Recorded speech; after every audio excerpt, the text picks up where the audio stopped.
What's up? Thanks for coming back through for this final one of the year. Well, actually, it'll be a final 3 of the year. We'll do them in separate videos, but I'm real stoked that these shoes all came through just before the end of the year. Shipment came through and it was good. It was good. It was good. Today, we are going to take a little bit of extra time to talk about this particular one because of its attachment to new technology, Web3. It's not so much meta, but it does have its own token, NFT, that lets you behind this walled garden, if you will, literally. Well, figuratively, but that's because never mind. So, let's get into the Flowers for Society SEED.ONE White Lily. Cool thing about this is they sent me a print of the NFT. And here's where, again, NFT versus the digital key comes into play. I believe this is the White Lily NFT. And it's a printout of what my NFT will be. It's beautiful artwork. They've got this sort of pollinated design throughout their website and their branding. It's really cool. It's beautiful. Now, if we look closely, I'm going to see if I can get you to see that. Number 1 of 333. I have to get in. It's very cryptic. The NFT world is still very cryptic. I have to get in and dig in and see a little bit more of what that means. Is this 1 of 333 of the shoe? Is this number 3 of the shoe, or number 3 of this NFT, and there are only 333 NFTs of this? Not sure. Again, the NFT world has done itself a disservice at describing what exactly it is and how it works to the layperson. I'm not talking about to the tech braggy who will talk you into a circle about NFTs. I'm saying just for the average person who knows about tech, who wants to get into it, what does it mean? Anyway, limited edition of some sort. This is a heavy chunk of shoe. It's a big chunk of shoe. Run inspired, but not necessarily a running shoe. That adds to the comfort, but takes away from a little bit of the performance. You would never run in this shoe meaningfully. But I suppose if you had to get up and go, you could. On this channel, I cover function and fashion. I love looking at the aspects of wearability. I love looking at the aspects of, how do I use it? How is it used? What's the etymology or the history behind it? How did it get to this point? But running inspired shoes will always kind of flip the switch for me because I came up as a runner, as a track athlete. Jordans and all that are great. I'm part of pop culture. I'm part of that hip hop and street culture that lauded those kind of things. But after I got the ones I wanted, that's where the enamorment stopped for me.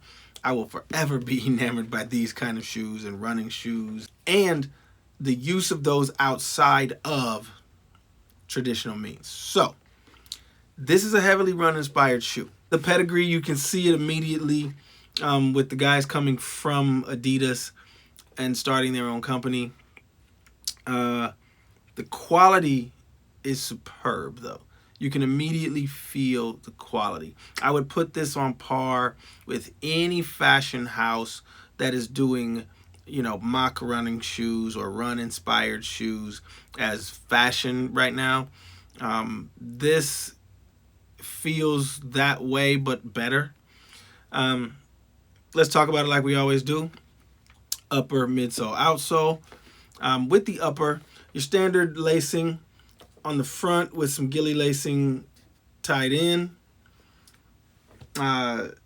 Functional. But not that you're going to have these tied super duper tight.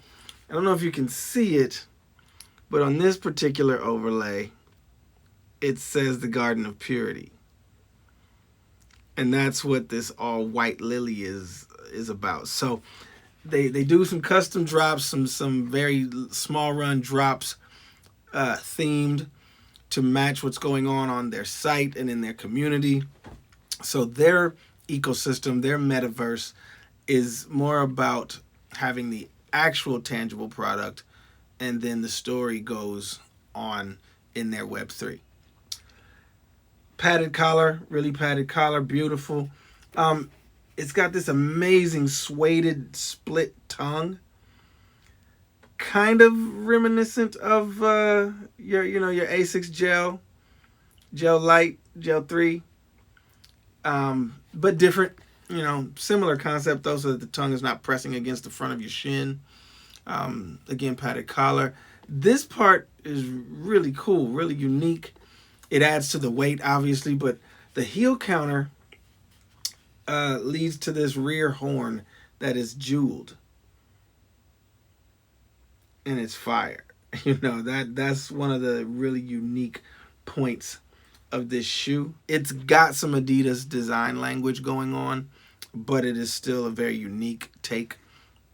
You're wanting to see other things in it, but this is a new brand. It's a completely new brand. It kind of blows my mind to watch this new brand come up. I have been tracking them for a very long time and following the story, and finally, took the leap to dive in. Let's get into the midsole. Midsole feels, it's not Boost, it's not PIBA based midsole. I really do think it's just an oversized chunk of EVA. So it's obviously softer, cushioned. And then they did a really unique comfort thing that you're seeing with On Cloud. You're seeing with a couple of other brands. I mean, K-Swiss did it way back in the day. The ERS system from Reebok back in the 90s. These tube structures that collapse when pressure is applied. And they really do work. They really do work. You can feel that comfort. So the initial pressure that your foot puts on the shoe is on this sort of stiffer landing. It's not clunky, but it is stiff. You're not going to sink into it. But on roll, you can definitely feel those little chambers collapse, adding another bit of comfort. Now that design language comes from the design of the midsole, or the other way around. Maybe the midsole design led to those chambers, but you can see the dimples and then they become cavities there. I like that. It gives it a moon boot feel. It definitely gives it, a big chunky shoe feel. But aesthetically, it's amazing to have all of that midsole underneath you. I love the silhouette that it cuts. I love the feel of it. It is very, very comfortable. Stiff at first, so I'm looking forward to breaking them in a little bit more. But the crazy part is I don't know if I really want to that much, because this is, for all of the talk of limited edition shoes, this is truly a limited edition shoe. When I have limited edition shoes, they still get rocked because I wear all my shoes. This was going to get worn also just the same. But knowing that there's not a lot where this came from, yeah, this one goes way high on the shelf, and I pull it out on special occasions. I'll be rocking this for New Year's Eve tonight when we go over to a couple parties. This is getting rocked. Avoiding all drinks, though. Not sure how that's going to work out, but got a stunt. Okay, let's talk about the outsole. Unique traction pattern. Pressure points. Again, this may be fashion running inspired, but you're dealing with people and designers who actually design running shoes, because the pedigree of this pattern, it hits perfectly. The unique part is this sort of track spike area over here, and then rolling to the big toe over here. That's actually a anatomically correct walking traction path, where we hit on the outside of our foot, heel strike outside of our foot rolling over to the big toe. So naturally, everybody walks with a slight twist in their gait. That's how the ankle works. The big toe takes the pressure. I'm getting into running nerd, walking nerd, shoe nerd stuff at this point. But I love seeing pedigree in a fashion-based running shoe. Love it. That's great. Again, you can see that last section of cavities that collapse are actually the outsole itself. And so I like seeing that is involved in the cushioning, continuing that design language. It's fantastic, man. This is wild. To think that right now they are completely, because the first batch of shoes actually just started going out, to think that they are completely online, they are exclusive, and then gaining access to the larger community and trying to push that forward is what you become a part of when you have this shoe. And I work in tech. You know, I'm a designer. I have all this tech around me. I love it. NFTs and metaverses and all of that is a quantum leap forward. And I don't even know that those who run the technologies really understand where it's moving, because right now it was a bunch of hype and now it's starting to crash. I think there will be a mellowing out point where it makes perfect sense. Things like smart contracts, things like digital keys. I think that makes perfect sense. I think that's amazing. As weird as it sounds, it all starts with these things. It starts with the consumer adoption of things.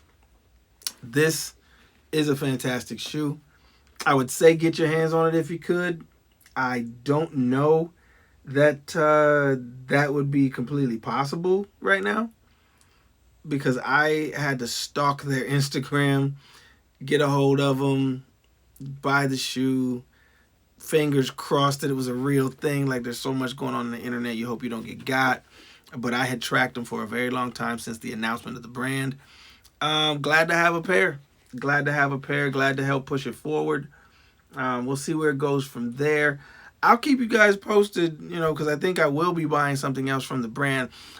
I should say, they're not crazy priced. They're on par with most anything coming out of Adidas or Nike right now on their higher end. They are not priced like fashion house shoes. I will never buy one of those. I love fashion. I design, I work in fashion, I have my own clothing brand. But I think sometimes that is performative. I don't think it's real. I don't believe in always supporting that, because it plays on a lot. Anyway, I won't get into that. But this is doable.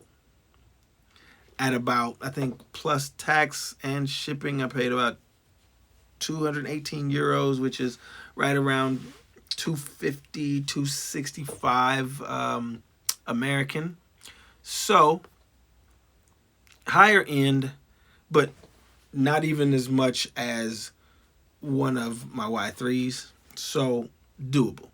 On par with higher end shoes from an athletic fashion house. Well, pop down in the comments. Let me know what you think about the Seed 1.1 White Lily from the Garden of Purity and Flowers for Society's Garden of Comfort. It's a unique one. I'm glad we got this one in before the end of the year. Appreciate you rocking with me. Peace.